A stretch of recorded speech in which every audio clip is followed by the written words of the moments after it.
misy lalivay no atolotra ianao, ka ekeo riray ty tolotray mba ho vatany zanakao. Ankasitrao tsara sy ovay, ho sakafo mahay mampiray, ho vatany Jesu Kristy hankahery anay.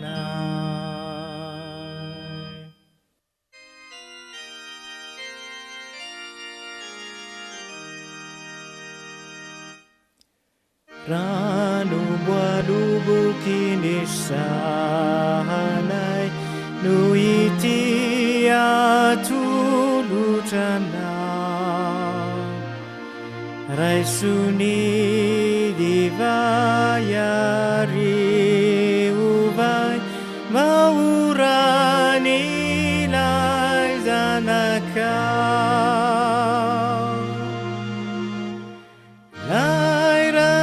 Latsany ho avotray kahafoiny eto indray izao, hamonjy anay mandraky izay kambaray soriray.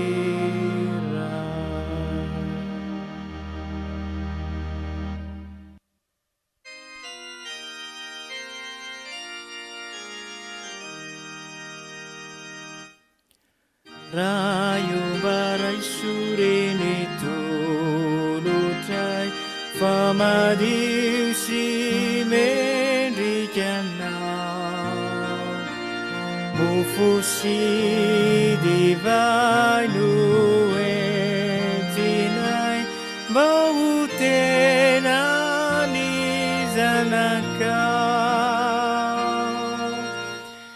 Entany kafalinan ni funay, tafavory eto anilizao, akambanay